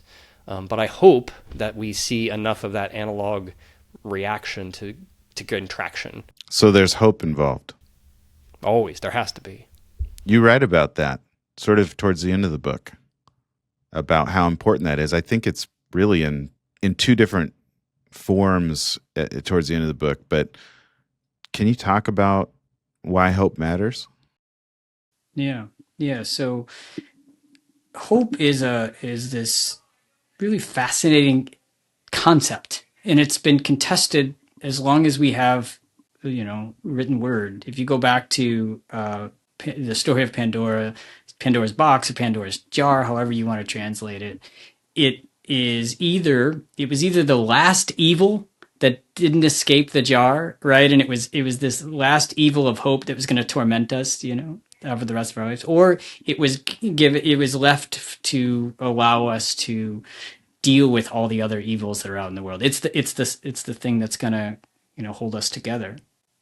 That duality, that different view of hope still exists today. Some people view it as something that is really the essence of life and the thing that really gives life worth meaning for. And some people see it kind of like this foolish set of expectations, the foolish illusions, that's just like hiding the cold, hard reality of life, And what fascinates us is some of the work that came out of the social sciences starting in the second half of the 20th century, where they said, like, what is it to feel hopeful? Regardless of your philosophical orientation towards hope, could we try to isolate what is it to be hopeful? And well-known psychologist C.R. Snyder called it, rooted it in goals. And he wasn't the only one, but he created this really well-articulated theory of hope and said, it's about feeling like your goals can be reached. Right? It's feeling like you have the motivation and the routes to get there. And if the routes get blocked, being able to reroute, find another path. So if the question is, well, what role does social interaction play in that? And it's connection. Because you could critique that view and say, well, that's all about the individual. That's all about me, my goals, my objectives, right? And but if you read deep in the literature on hope theory and in other areas, they say really it's like to have a goal that you can feel like you can strive for, you can only do that in a world in which you feel supported in doing so, literally and figuratively, like you feel the sense of support.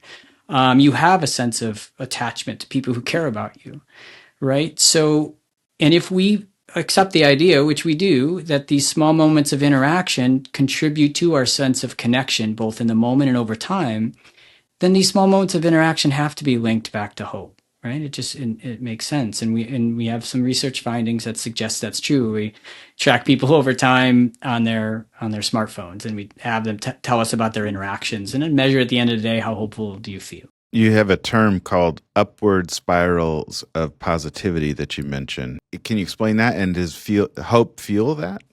Sure. This comes from the psychologist Barbara Fredrickson, who writes about this from her broaden and build theory. This idea that positive emotions can build on one another, but they can also open us up to the world, right? So when you have that sense of support from others, be it from a small conversation or a series of them, you have an openness to the world. You have an openness to other people. You probably also have a greater tolerance for, people's, limitations and failures and missteps, right? Which is all part of this process too.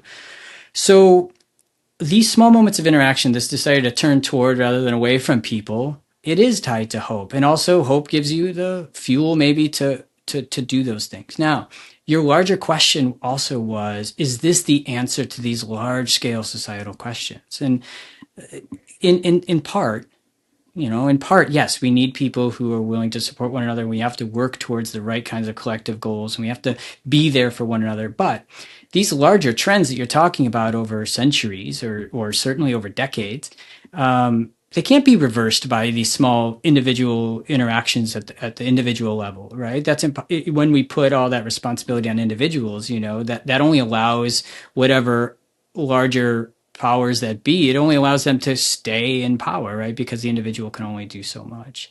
You mentioned Johann Hari earlier in the conversation, and in that book, Stolen Focus, towards the end, he writes about the idea of false optimism, and this idea that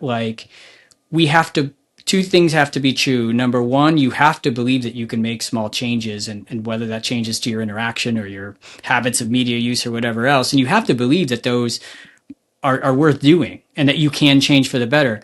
But you can't view it as, hey, especially on someone else, if you just do X, Y, and Z, whether it's your interaction or anything else, your problems will be fixed.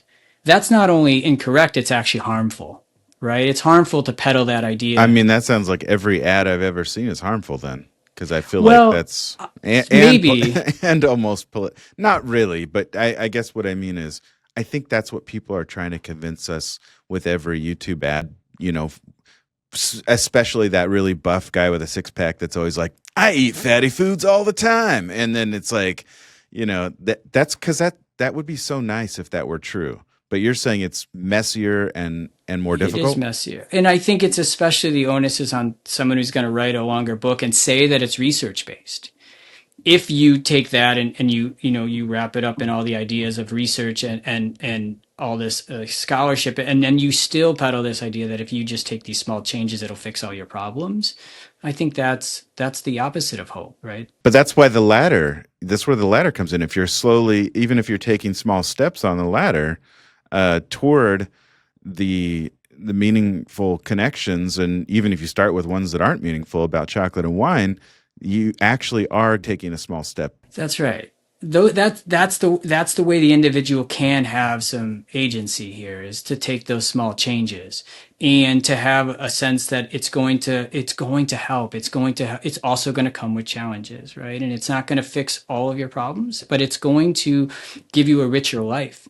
And that richer life may fortify you against some of the challenges you face down the road, So we try to just take a really humane perspective about both the opportunities and the limits of what we can do in the social world. This is for both of you, and I don't think after getting to know each other, this will surprise anyone listening. But you had mentioned a way of showing and reflecting dignity, or kind of, I guess, being open to connection through a saying that they have in Korea, which I loved, and I want to try to bring it here. I think it might be pretty popular here in the United States. Because we'll say in America often like, hey, what's up? Like, that doesn't mean anything. We'll say, how are you doing? But not really want to know. But they ask a question in Korea that I actually think is much more effective and to the point and practical when they want to, show someone, reflect their value back to them. What's the question that they ask? They ask, have you eaten? The idea is that when people are looking out for us, they're concerned of whether we're fed. They're concerned whether we're okay. What I love about that is how you doing implies, are you doing well, but we don't want to really know. And right. this is not really, this is a question, and particularly I think what's interesting is I learned this from my friends who were from Korea in graduate school, and they reminded me that, prior to World War II, Korea was not a particularly developed country, and there was mass famine during the wars. So have you eaten? Like, that really mattered. Have you had enough sustenance to make it through the day? So people who care for one another are always looking out for those fundamentals being met. Are you okay? Have you eaten? Are you safe? Even if you didn't have the food to give them, they still want to know, like, just kind of like, where are you at here? Like, how you doing? Yeah. It's a check-in on your well-being. And one of the things that Andy and I talk about in that part of the book is that there are several pathways that we think of why people who are socially connected live longer and healthier lives. And one of them is you have people looking out for you. I don't know about y'all, but I had a mom who made sure I was eating when I was in college. How are you eating in college? Are you eating well? Are you only eating crap? Like, she wanted to make sure that I was eating okay. And I think that idea is when people who care for us are checking in our habits. Are you going to the doctor? Are you, exercising? Are you eating? Are you taking care of yourself? They care about you, and they do so in Korea through a greeting, which I think is beautiful. I love that. And it reminds me also of my grandmother. Shout out to Jean Imsdahl, married name, because her real maiden name was very Russian.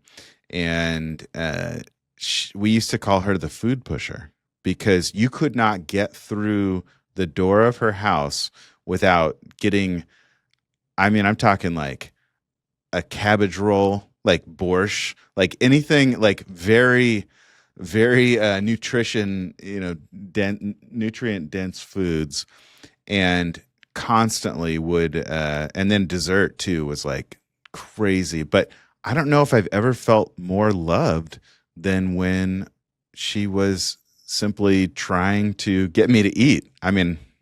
It didn't do great for my habits later on, but I just love the idea of loving somebody by asking a real question, and that deserves a real answer and is very, very practical. So I'm so glad you put it in there. And let me ask one more personal question.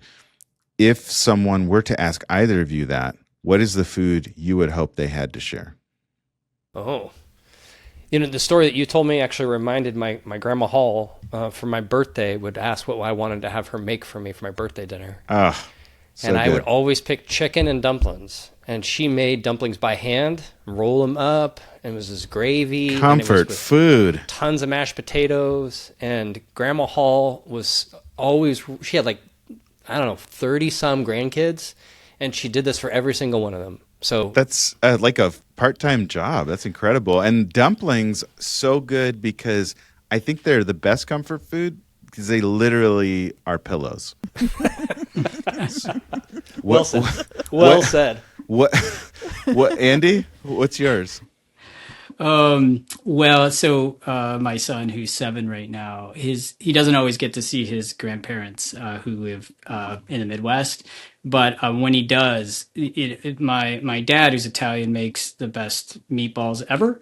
And so my son associates my dad's and his grandfather's meatballs with just like the greatest thing in the world. So even though I loved them before, there's something that happens when you have like that link between generations like that. I love that. That's like cultural awareness. That's like that whole idea of you come from a long line of whether it's Merollas or whoever cares about you. I think you bringing up people who like to brag about their Italian food made me think of Andrea, because in New Jersey, that is something that I think happens often. It's actually come up on the show before.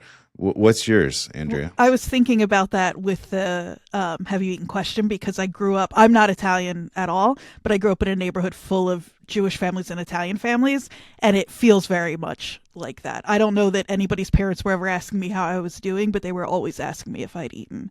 But mine is kind of boring and really simple, but my favorite comfort food is just like a Jersey tomato sandwich, just like we all know what that is, so well, but you can explain anyway.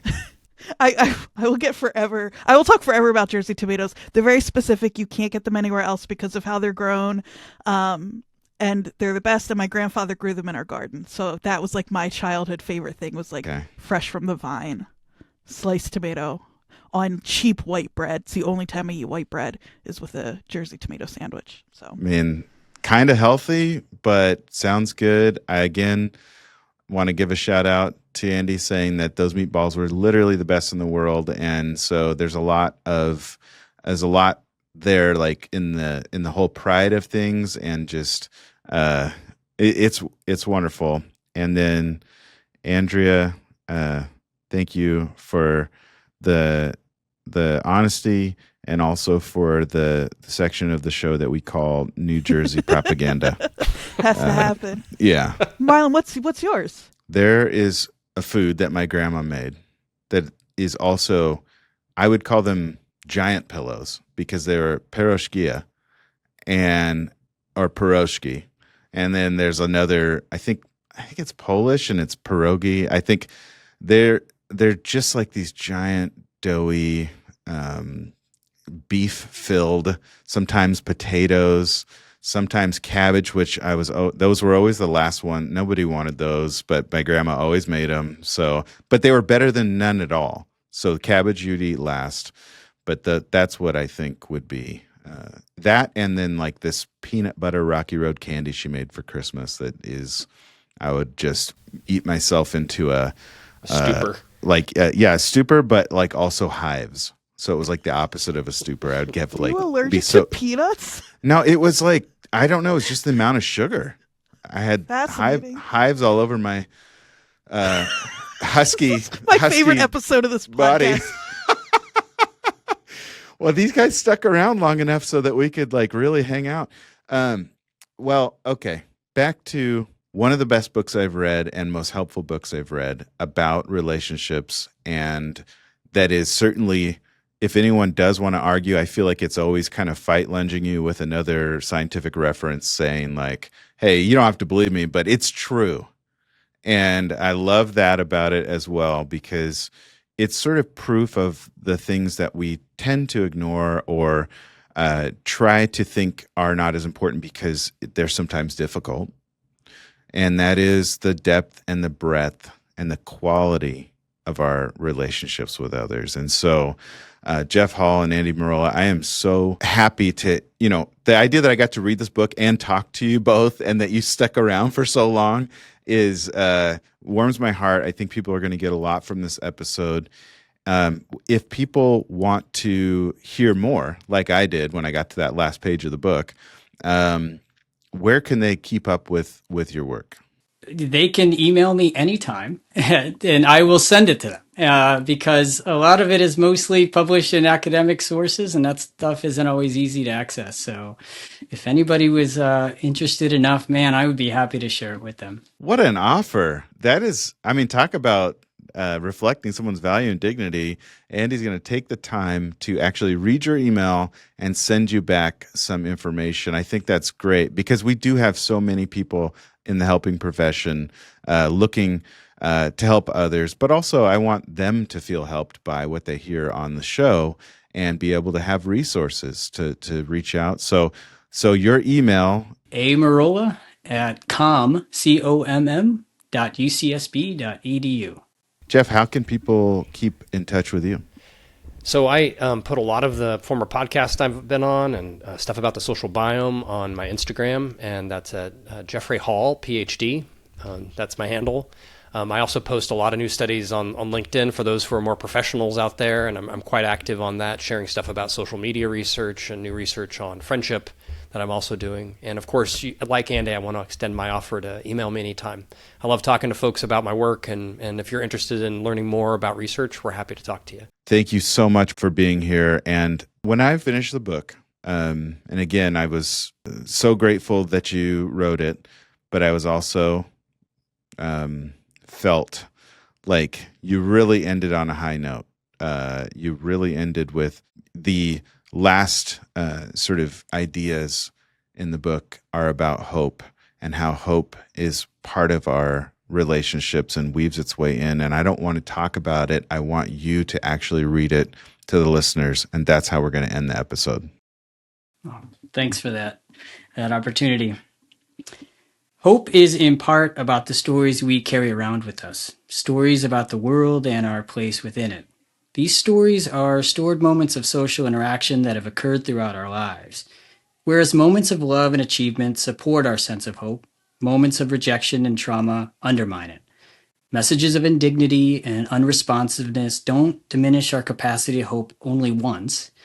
They do so repeatedly, often in the form of self-talk. When children grow up being constantly criticized or belittled by adults, those voices of hurt become integrated in how the children learn to intrapersonally communicate with themselves. Fortunately, memorable messages can also enhance our sense of hope and motivate us, such as when we think back to something inspirational a family member, teacher, or coach told us about how to navigate struggles. Our hope and the hope of others, then, is shaped by many factors, past and present.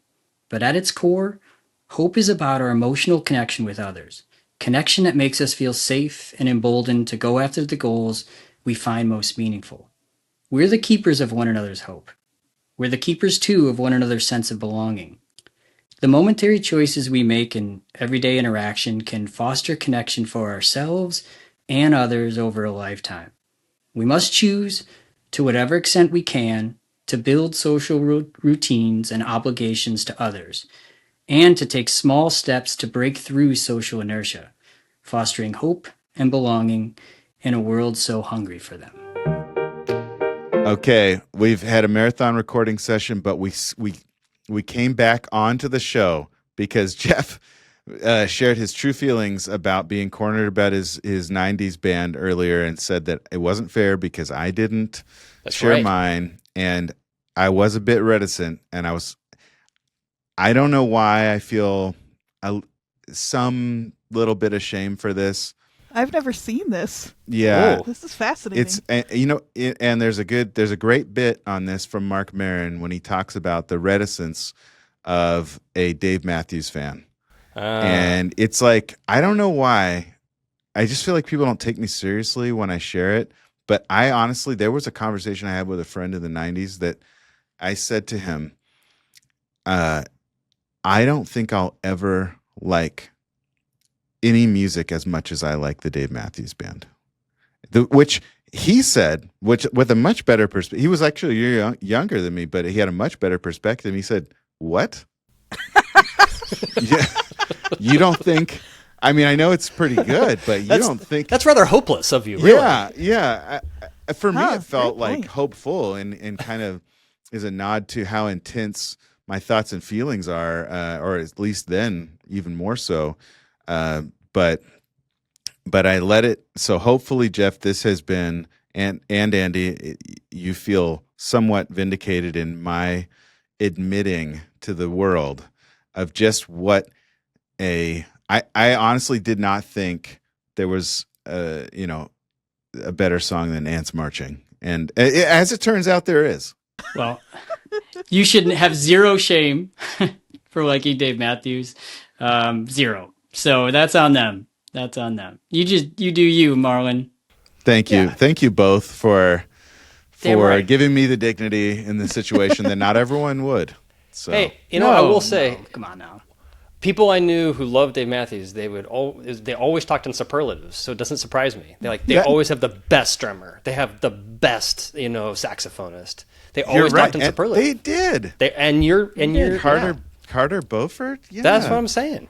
So there's no shame in actually wanting a band to be the best. Yeah. And just so people know, I didn't even smoke pot.